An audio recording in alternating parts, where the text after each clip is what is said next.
Welcome to the Did Joseph Smith Have Sex with His Polygamous Wives video.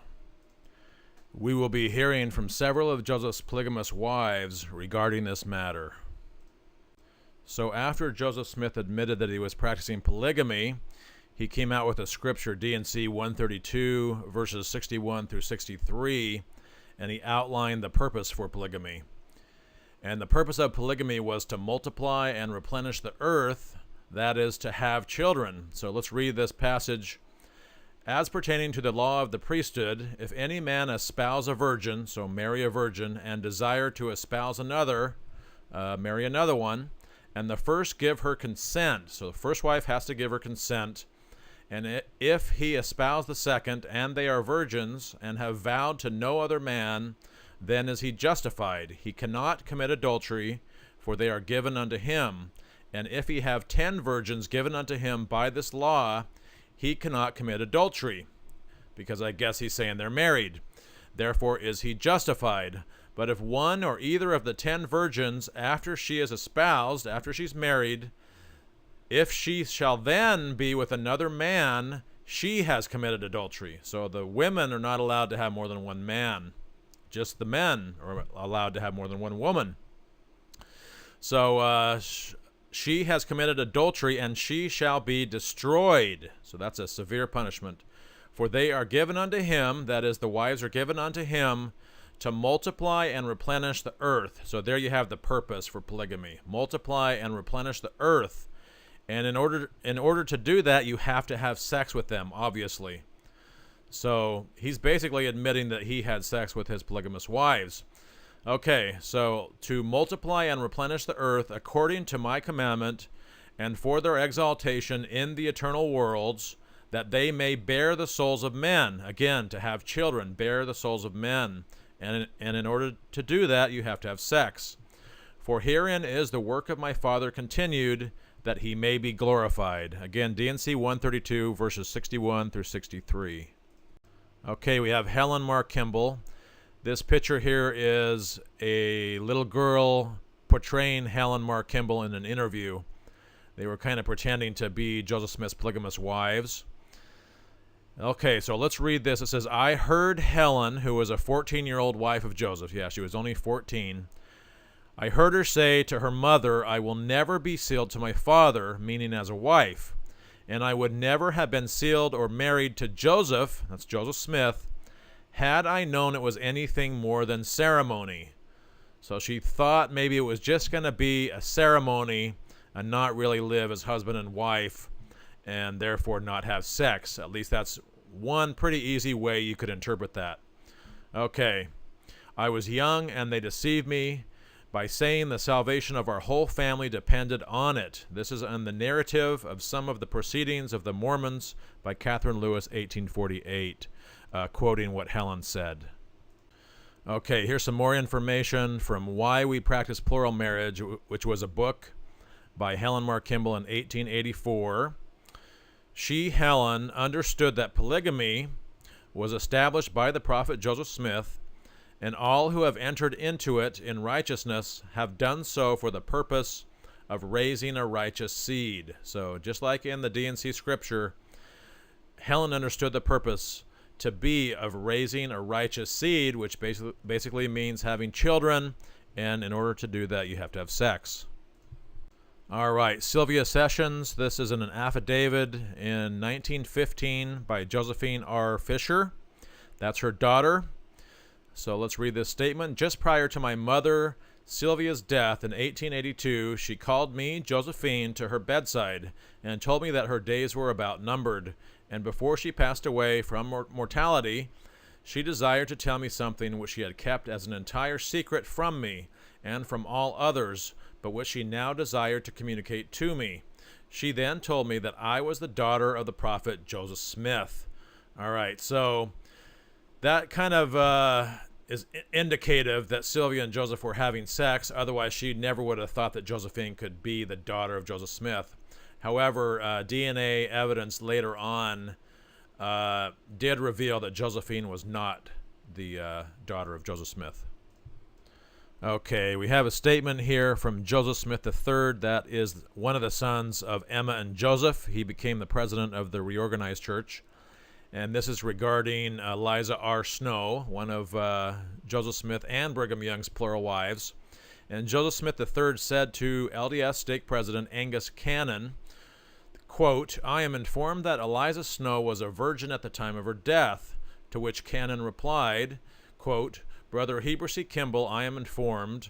Ask her the question if she was not a virgin, although married to Joseph Smith and afterwards to Brigham Young."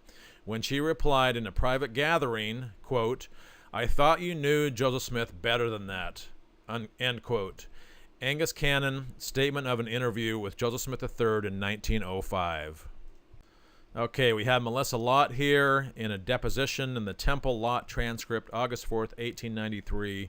This Temple Lott transcript was very revealing. They asked Joseph Smith's wives quite a few questions about their sex life, which I imagine was pretty embarrassing. So here we have Melissa Lott, one of Joseph's wives. Question, did you ever room with Joseph Smith as his wife? Answer, yes, sir. At what place? At Nauvoo. And what place in Nauvoo? Answer, the Nauvoo mansion. At what place in the mansion? In room number 1. How often did you room there with Joseph Smith? Well, that is something I can't tell you, she said. Well, was it more than once?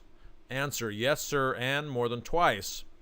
Question, did you ever at any other place room with him? In what way? Of course I mean as his wife. Answer, yes, sir. At what places? Answer, in my father's house. Now, at the times you roomed with him, did you cohabit with him as his wife? Now, that basically means sex. Did you cohabit with him as his wife? Did you have sex with him? And her answer was, yes, sir. Question, were you married to my father? Answer, yes. Question, was you a wife in very deed? That's bad grammar, but basically, were you his wife in very deed? And basically, did you have sex with him? Answer, yes. All right, we have Almira Johnson. He, Joseph Smith, was at my house, where he occupied my sister Almira's room and bed. Occupied her room and bed. So, what are they doing in that bed? Probably having sex. Benjamin F. Johnson, My Life's Review, 1947, and he was the brother of Almira. Another statement by Benjamin F. Johnson, the brother of Almira Johnson. He said in an affidavit, he, Joseph Smith, remained 2 days, lodging at my house with my sister as man and wife, and to my certain knowledge, he occupied the same bed with her, so he had certain knowledge that they were in the same bed. March 4th, 1870. This is from William Clayton's journal, May 23rd, 1843. There's all kinds of salacious and juicy stuff in that journal, and they still haven't released the whole thing yet. I think we just have passages from it. This is regarding Eliza Partridge. President Joseph stated to me that he had had a little trouble with Sister Emma. He was asking Eliza Partridge concerning Jackson conduct during President Joseph's absence, and Emma came up the stairs. He shut the door, not knowing who it was, and held it. She, Emma, came to the door and called Eliza Partridge 4 times and tried to force open the door. President Joseph opened it and told her, Emma, the cause, etc. She, Emma, seemed much irritated. So basically, Eliza and Joseph were up there in the room upstairs doing you-know-what, and then Emma came up to inquire what was going on and tried to force open the door, and Joseph probably told her some lie that they're just talking about something, and then she went away much irritated. Okay, this one is either Eliza or Emily Partridge. We're not sure which. This was a statement. Dean R. Zimmerman, editor, I Knew the Prophets in 1976. It says, later the prophet, who is Joseph Smith, again came, and at my house he occupied the same room and bed with my sister that the month previous he had occupied with the daughter of the late Bishop Partridge as his wife. So Joseph came to his house and occupied the same room and bed with his sister. So what were they doing in the bed? Probably having sex. Emily Partridge again, deposition in the Temple Lot transcript of 1892. A lot of questions and answers here. She seems to get a little bit confused. She's probably nervous, but in one of the questions, he asks, did you ever have carnal intercourse with Joseph Smith? And she says, yes, sir. So let's just read the whole thing.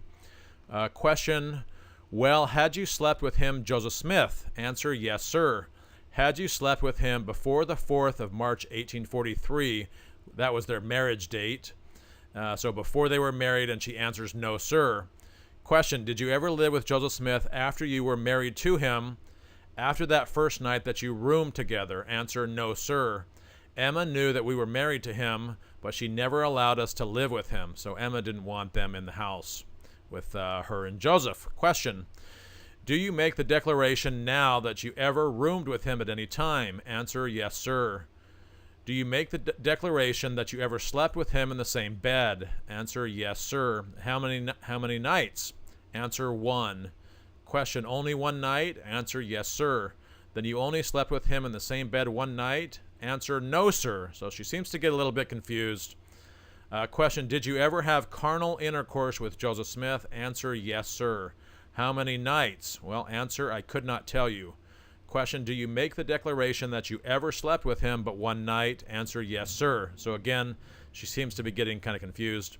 Question, and that was the only time and place that you ever were ever in bed with him? Answer, no, sir. So she goes back and forth. Were you in bed with him at any time before you were married? Answer, no, sir. Not before I was married to him. I never was. Okay, so that's pretty interesting. Okay, we have a deposition here from Joseph B. Noble. Again, the Temple Lot case, 1892. This is in regards to Louisa Beeman, one of Joseph Smith's wives. Question, do you know whether Joseph Smith ever lived any with Louisa Beeman as his wife? Answer, I know it, for I saw him in bed with her. Question, what made you say the other day that Joseph Smith and that woman, Louisa Beeman, that you sealed to him, slept together that night? Answer, because they did sleep together. Question, if you were not there that night, how do you know that they slept together? Answer, well, they slept together, I know. If it was not that night, it was 2 or 3 nights after that.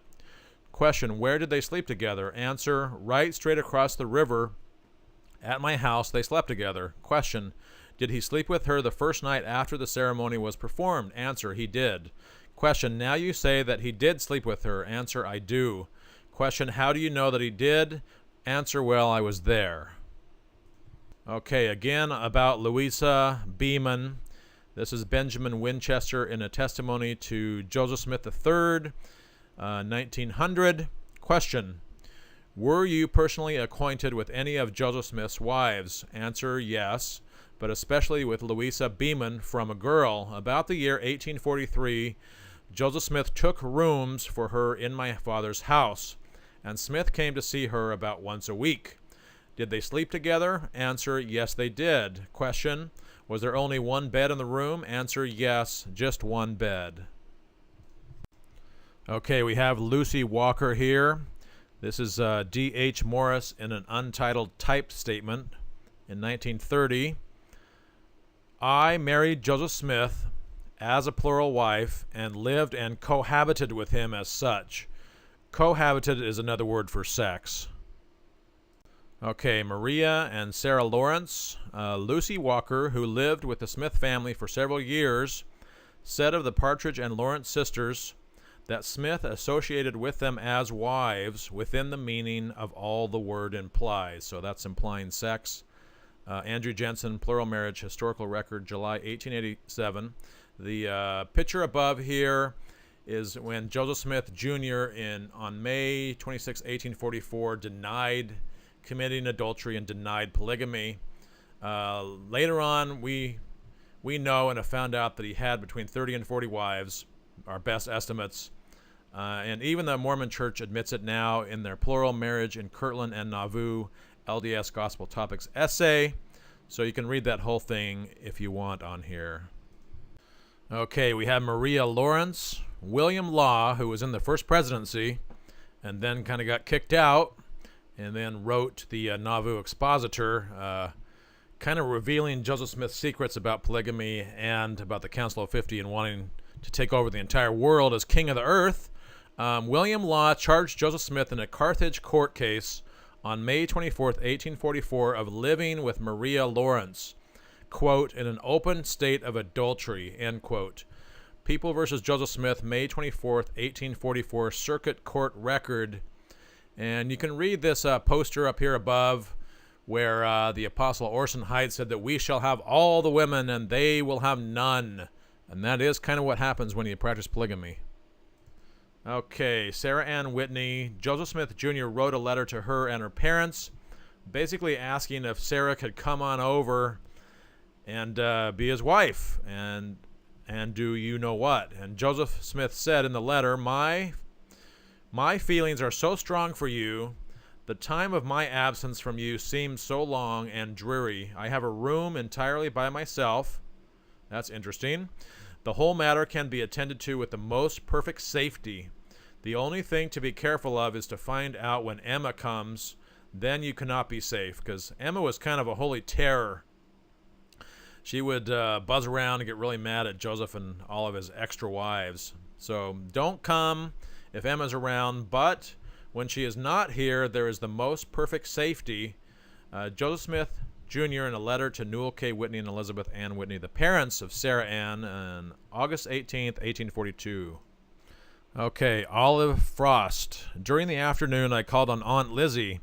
She knew that Joseph Smith had more than 2 wives, and she said that he married Olive Frost, who had a child by him, and that both died. That's interesting. Olive Frost, who had a child by him, and that both died. I don't think they found very many children of Joseph Smith from his plural wives. This might be one who died. I think they've only maybe found 1 or 2 or 3 others. So that's interesting. We don't know why that is. We know that he had like 30 to 40 wives, and we know that he had sex with at least half or more. So where are the children? We don't know. We know that like John C. Bennett did abortions, and maybe there was other abortions available at the time. This meme is pretty funny. The church does not practice or endorse polygamy. Me, which is Dallin H. Oaks, he's pictured above, being sealed to 2 women simultaneously for eternity is not polygamy, and it's not polygamy in the President Nelson's case either, who is the current prophet and president. Both Dallin H. Oaks and Russell M. Nelson had wives who died, and then they both got remarried, and guess what? Both Dallin H. Oaks and Russell M. Nelson are married to both of those wives, or each married to both of those wives in the temple, and that is polygamy, folks. The sexual history of Joseph Smith is rather extraordinary. Take the extensive sexual allegations made against him from 1827 to 1844, relating to the Stoll daughters, Eliza Winters, Marinda Nancy Johnson, Vienna Jacquez, Miss Hill, Fanny Alger, Lucinda Harris, Sarah Pratt, Mary Snyder, Melissa Schindel, Catherine Fuller Warren, Nancy Rigdon, and Jane Law. The fact that the accusations came from persons in 4 and possibly 5 different states during a 16-year period is both unusual and troubling. Smith's secretive behavior was always hidden from his wife Emma unless she discovered him, and she did on certain occasions. Okay, in Nauvoo from 1841 to 1843, he, Joseph Smith, made proposals to at least 33 women who accepted his offer, plus a number of others who turned him down. Of those who accepted, 11 were single girls ages 14 to 19. So 11 were ages 14 to 19. That is very troubling. Several of them his housemaids, so they were actually living in his house at the time. Another 11 were single women over the age of 19, and 11 were already married women. So 11 of those relationships are what we call polyandry. 11, they already had husbands, and then Joseph Smith married them anyway. So then they had 2 husbands. You can read this great book, Todd Compton in Sacred Loneliness, The Plural Wives of Joseph Smith, 1997. It's a great book. Okay, perhaps the most concise statement of his sexual history is summarized by his longtime wife, Emma Smith. In a candid interview with former Apostle William McClellan on August 28, 1847, which he later recorded, McClellan said, quote, Miss Joseph Smith, the widow of the prophet, so that's Emma Smith, told me in an 1847 that she knew that her husband, the prophet, practiced both adultery and polygamy, end quote. William E. McClellan in a notebook about 1880, John L. Trauber collection. Okay, in Joseph Smith's sexual history, we see both circumstantial and convicting evidence of his behavior. Judged by the Bible and modern views on sexual morality, any fair-minded person would conclude that Smith had a serious sexual problem and engaged in behaviors of a sexual predator, which cast serious doubt as to whether he was a prophet of God. Okay, in this poster above here, Joseph Smith did not want Emma Smith to be sleeping with other men like William Law, and he told her in a commandment, quote unquote, that if she did, that she would be destroyed. And that really scared Emma, and she probably was even in fear for her life, so she was not able to get another husband when Joseph Smith was out all the time with all his other wives. And that will conclude our video, and I thank you for watching the Did Joseph Smith Have Sex with His Polygamous Wives video.